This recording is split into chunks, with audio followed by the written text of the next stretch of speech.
Welcome to In the Public Interest, a podcast from WilmerHale. I'm Brendan McGuire. And I'm John Walsh. Brendan and I are partners at WilmerHale, an international law firm that works at the intersection of government, technology, and business. In this episode, John is joined by fellow WilmerHale partner Peggy Odom, Professor Dan Farber from UC Berkeley's Center for Law, Energy, and the Environment, and Farber and Hanna, the head of sustainability and climate policy at Google, for a fascinating conversation about climate change. The topic is one that is, of course, unavoidable these days. It's in the news, in our politics, in our weather reports, and it's become a very hot topic in the private sector. Our panel will dive into a discussion about the regulation and policy responses we can expect to see from the government and private companies over the next 4 years, and how companies are preparing. And now on to the episode. We hope you enjoy it. As President Biden's first executive orders demonstrate, climate change is now at the heart of federal environmental policy. But regardless of who's in the White House, the private sector has focused on this very important topic for years.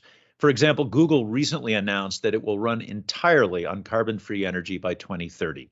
Today, I'm joined by my fellow WilmerHale partner, Peggy Odom, co-chair of our Energy, Environment, and Natural Resources practice. For over 16 years, Peggy has focused on complex environmental litigation and regulatory compliance matters spanning really the entire country.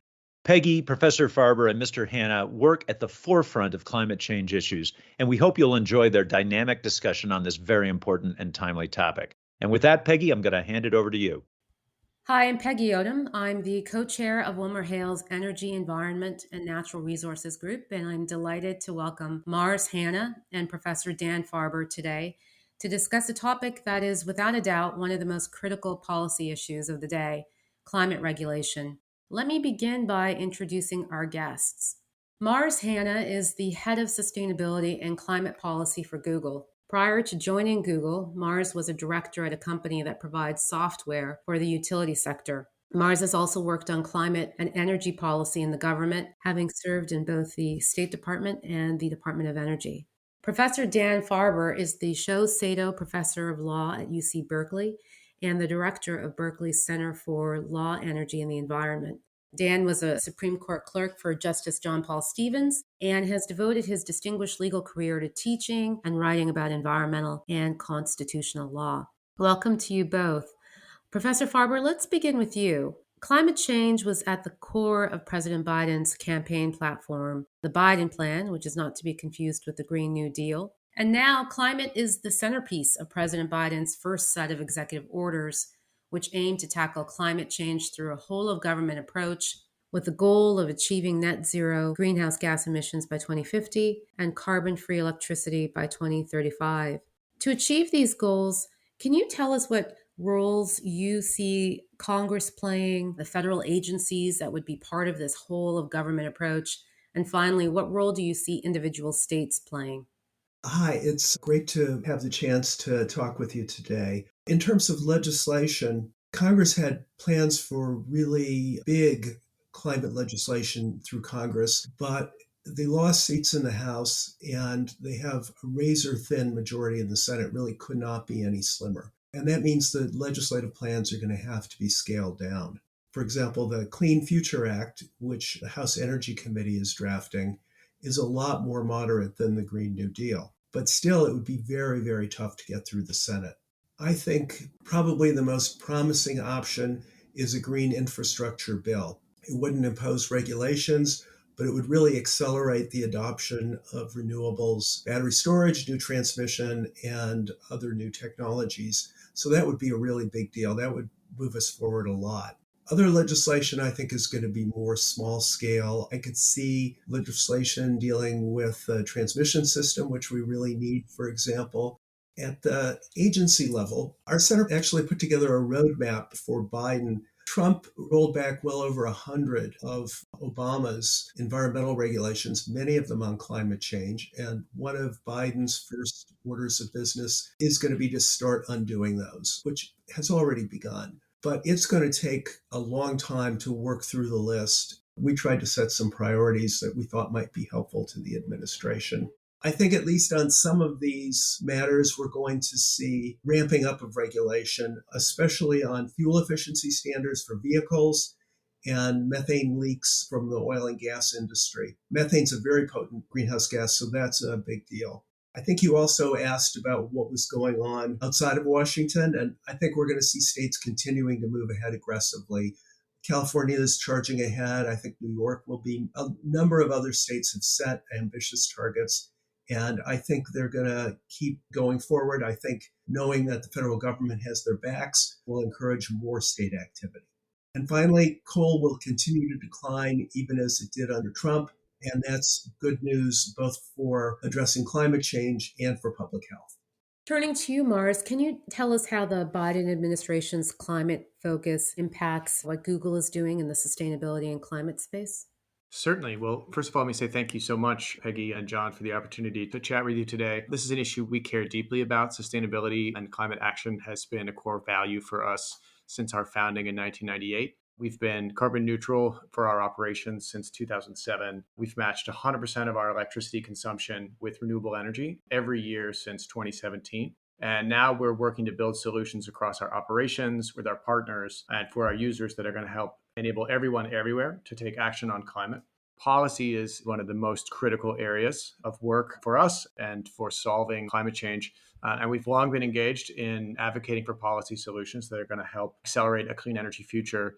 For example, we were very supportive of the Clean Power Plan under the Obama administration, which sought to regulate CO2 emissions, greenhouse gas emissions from power plants under the authority of the Clean Air Act. We've been active in helping found the Renewable Energy Buyers Alliance, which is a coalition that brings together over 300 energy buyers, developers, and service providers to advocate for market reforms that are going to unlock access for thousands of companies to be able to purchase clean energy for their operations.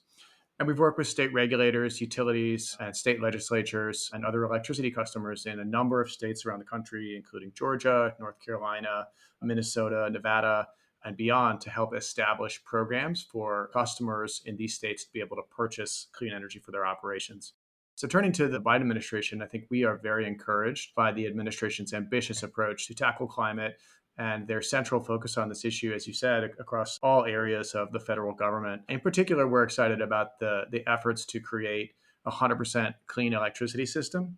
We should be very clear that this is an extremely ambitious goal. Reaching 100% clean energy by the timeline the administration seeks requires accelerating the pace of carbon-free technology deployment by 4 times compared to the historic rate. So to achieve this kind of acceleration, we see very important roles for policies like a national clean energy standard that are going to help put goalposts and timelines in place for markets, for buyers, for utilities, and other load-serving entities to rapidly decarbonize in the timeframe that's needed. At the same time, we know that ensuring this transition is cost-effective is a paramount goal, and ensuring that the burden is limited on Americans and on energy customers. We found that one of the most effective tools for ensuring cost-effectiveness is market competition. And so to that end, we are very supportive of expanding and improving wholesale electricity markets that can help create an open platform for energy technologies to compete and for customers to benefit from lower energy costs. And lastly, we know that infrastructure investment is essential. Dan spoke about this a moment ago, and we couldn't agree more that investing in transmission expansion and other cost-effective measures that are going to bring clean energy from the resource-rich areas of the country to load centers is very important. So we look forward to engaging with all of these issues across the federal government. Thanks, Mars. Google is obviously deeply committed to climate issues and has long had a climate policy seeking to reduce its carbon footprint. Can you help our audience understand where that commitment comes from? We're increasingly seeing tech companies and other companies in non-extractive sectors make public pledges to make their operations carbon neutral. In fact, just today, FedEx announced its commitment to carbon neutral operations by 2040. Where does that motivation come from, particularly given that many people don't see tech companies as major contributors to the climate problem? So this has been an issue that we've been active on for a very long time, and it's something that goes to our values as a company and what we care about and who we want to be. It's something that our founders, Larry and Sergey, are personally passionate about. Our CEO, Sundar Pichai, and many of our executives, including Ruth Porat, our CFO, and others, know that this is a critical issue that we need to be engaged in supporting. Beyond that, we also see this as a tremendous business opportunity and an important area for demonstrating financial value and shareholder and stakeholder value. We know that in a growing number of markets around the world, clean energy is the cheapest resource that is available on the grid.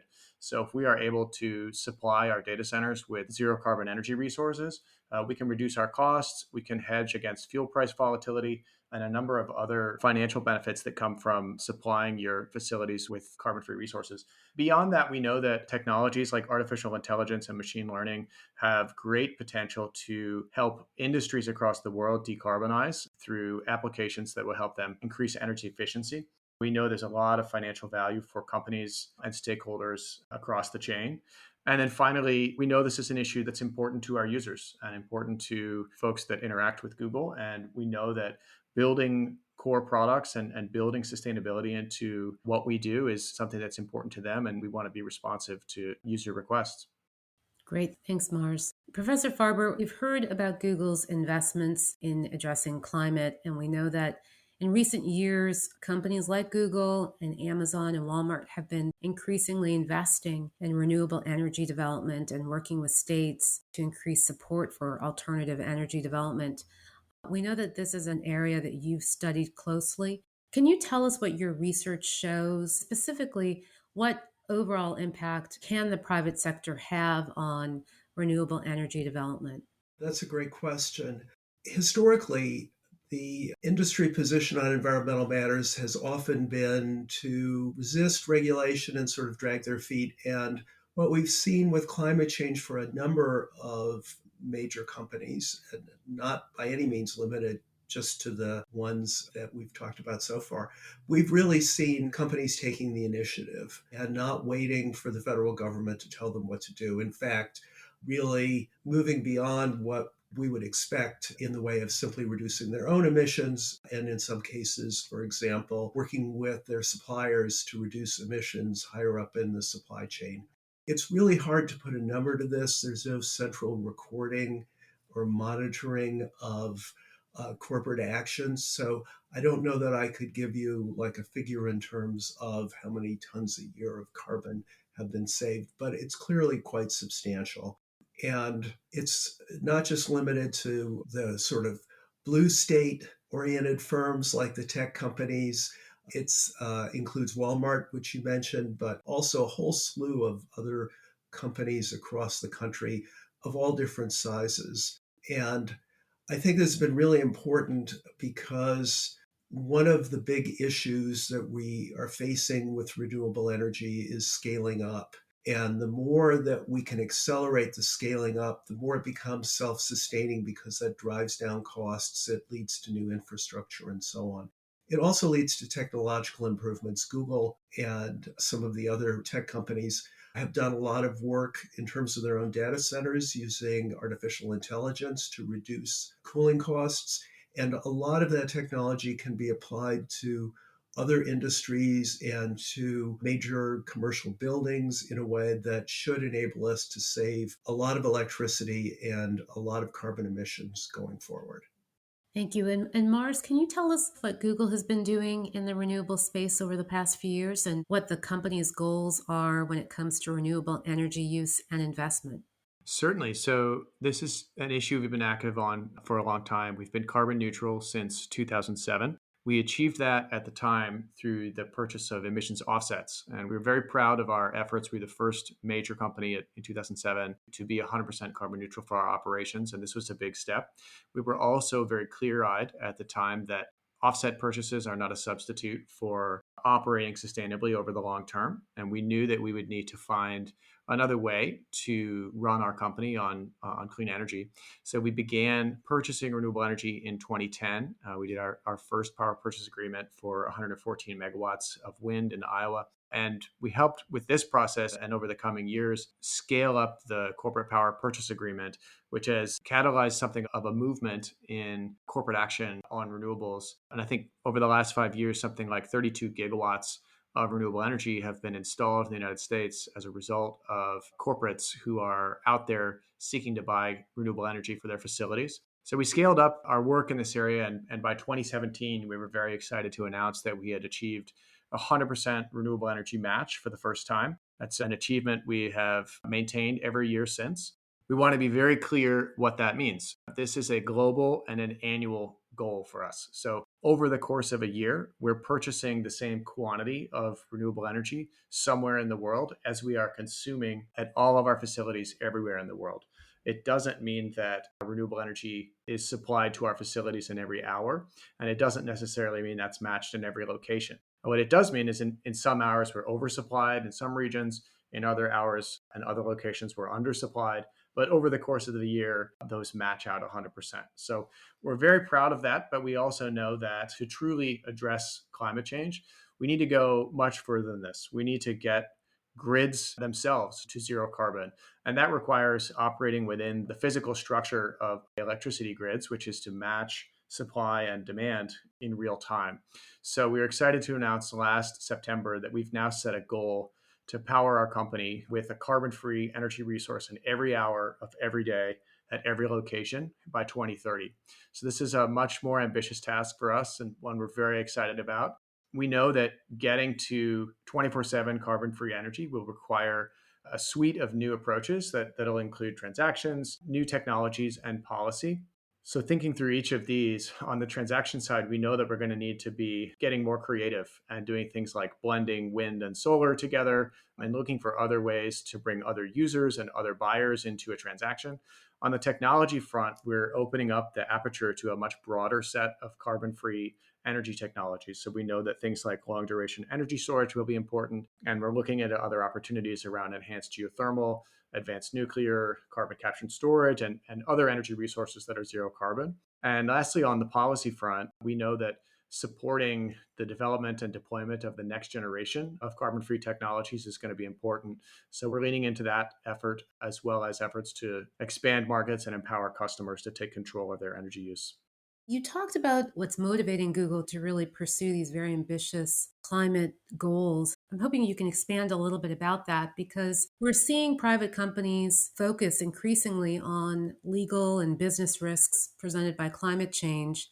And I think that's due in part to investor demands for voluntary climate risk disclosures and customers becoming more interested and more activist in terms of how companies are looking at climate and other environmental, social, and corporate governance risks. Can you tell us how Google looks at this and what role, if any, outside stakeholders play with respect to Google's actions in the climate space? Certainly. I think for us, the motivation for action really comes from inside, from the values, as I mentioned, of who we want to be as a company and the importance of taking action on this issue. That's why we're now in our third decade of action. So it really goes back to our values and to important business opportunities and business sense at the end of the day. So it's something that we will continue to be active on, regardless of the policy environment that we operate in, and something that we're very passionate about. Professor Farber, what's your view on how stakeholder climate activism can affect corporate decision making? What role do stakeholders have in shaping climate policies? I think the kind of internal motivation that Mars was talking about is really important at some companies and probably plays a role at a lot of other companies. However, not all companies are like Google, maybe, in the way they're thinking about this problem. And there are a lot of companies that, if anything, have been resistant to change. Their business models rely on fossil fuels in one way or another, or are just sort of built into their assumptions about what the future is going to look like. And I think for those other companies, the roles of stakeholders like investors, employees, and consumers has been really important. You can see that, for example, even with the oil industry, where investment managers like Blackstone and institutional investors have really pushed the industry to start revealing more risks and also to start thinking about what the industry's future is going to look like. from the point of view of investors, it's not just a matter of investing in things that you approve of. It's a matter of whether companies really have a business model that's going to survive and thrive in upcoming years. So on that basis, I think we're going to see a lot of activity spreading through more sectors of the economy. Some of what we're seeing in response to that is just corporate window dressing, PR. But we're also seeing some real rethinking of strategies, even in fossil fuel companies like BP. And we're certainly seeing a lot of utilities, even in red states where they're not under pressure at all from regulators, but they're starting to think about what their future is going to look like as the energy system is transformed. So I think all of that's very positive, and I'm hopeful that that trend is going to increase. As part of that trend, technology has a role to play. And Mars, we know that Google is constantly innovating in product development. I'm wondering if you can tell us how technology factors in here and if there are technical applications that industries can use to address greenhouse gas emissions and address their other climate impacts.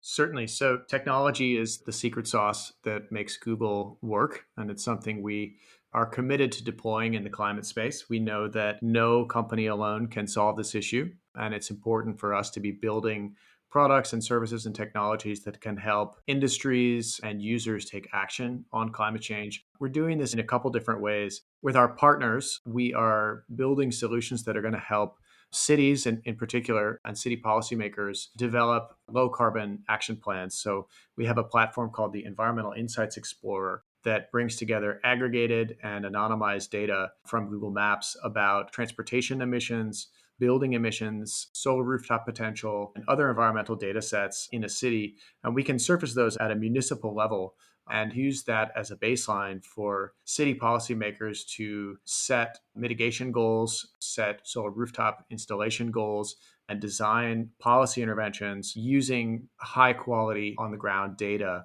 So this tool is available in 3,000 cities now, and we've made a commitment to work with 500 cities around the world to utilize this to reduce a gigaton of carbon by 2030, which for scale is about the size of Germany. So this is something that we're very passionate about. We know that these kinds of technology applications are critical for policymakers. Industry is an important constituency as well. Dan mentioned earlier some of the work we're doing around artificial intelligence for our data centers. We've deployed AI within our facilities to help optimize the energy consumption of the building.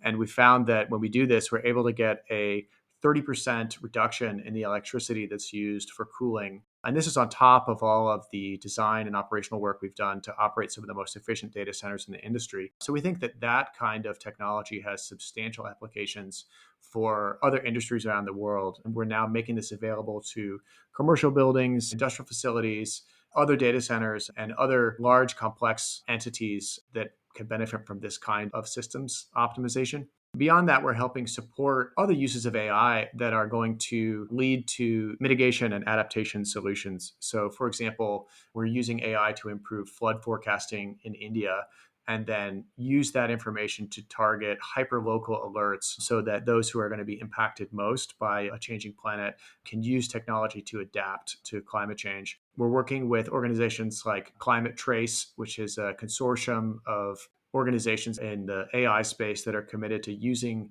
AI for remote emissions measurement. And I think there'll be some exciting announcements from that consortium in the coming months. So we're very excited to be supporting platforms and using our technology. That's great. One last question to each of you. The Biden administration has certainly been very, very active with respect to climate already with the executive orders it's issued. And there certainly seems to be momentum within the administration. And the United States' resurgence on the international level is all very encouraging. But for those who may be skeptical about real change happening in addressing climate, can you tell us what you are hoping to see as next steps from the administration or next steps at large in terms of climate? What are some of the key next steps that you think are important to sustaining the momentum that we're already seeing? We've seen over the last 6 to 9 months a tremendous gain in momentum on this issue, both nationally with the focus that the administration has placed on this issue, with the number of utilities and states that have committed to getting to zero carbon energy grids. We've seen countries like Japan and South Korea commit to 100% net zero economy goals by mid-century. China has taken on a net zero goal by 2060. The European Union continues to invest in the European Green Deal. They've increased their targets for 2030 to 55% reduction. So we've really seen an unprecedented advance in political momentum. And I think we're hoping that the administration will continue to engage heavily in this space, both domestically and internationally. At home, I think we're hopeful to learn more about their plans for things like a clean energy standard nationally, for investment in infrastructure, for continued measures to manage greenhouse gas emissions under existing authorities like the Clean Air Act. And we'll be watching keenly to see where the administration heads in the coming months and years. On the international front, COP26 is certainly going to be a major moment for the world. And we're excited by the appointment of Presidential Envoy John Kerry to help lead the charge for the administration going to the COP this year. And we'll be watching and doing our best to support a really robust outcome at the COP. So lots to do. Yeah, I certainly agree with all that. I think the administration is really dead serious about addressing the climate issue. It's a high priority for them. They have the advantage of working in a context where a lot of major firms are already wanting to move in this direction. A lot of states are already wanting to move in this direction. And frankly, the market is telling us that economically it's the right way to go. I think we can expect to see a bunch of regulatory things coming out of EPA, out of Interior, out of the Securities and Exchange Commission about corporate disclosures, out of the Federal Energy Commission over utility regulation over the next couple of years. I think the hallmarks of this administration's actions are going to be connecting the climate issue with jobs and economic success. I think that's really important in terms of generating political momentum. And I think we're also going to see a lot more emphasis than we've had in the past on climate justice, on making sure that communities are not left behind by this change. And I think that's also going to be not only worthwhile for its own sake, but I think it will also pay political dividends in deepening support for the administration's actions. So I'm actually pretty optimistic. The challenges we're facing are enormous, and we shouldn't minimize that. But I'm hoping that we're at last at the point where we're ready to really roll up our sleeves as a country and get to work on the issue. Thanks so much, Mars and Dan, for sharing your insights with us today. For our audience, if you'd like to learn more about the work that Mars and Dan are doing on climate and sustainability issues, please see Google's climate goals at sustainability.google. And you can learn more about Dan's work on the UC Berkeley webpage for the Center for Law, Energy, and the Environment. Thank you. Thanks, Peggy, Mars, and Dan for sharing with us today. I'm sure I'm not alone in saying that I'm very interested to see what happens next in this important area. And thank you everyone for joining us on this episode of In the Public Interest. We hope you'll join us for our next episode as well. If you've enjoyed this podcast, please take a minute to share it with a friend and subscribe, rate, and review us wherever you get your podcasts. See you next time on In the Public Interest.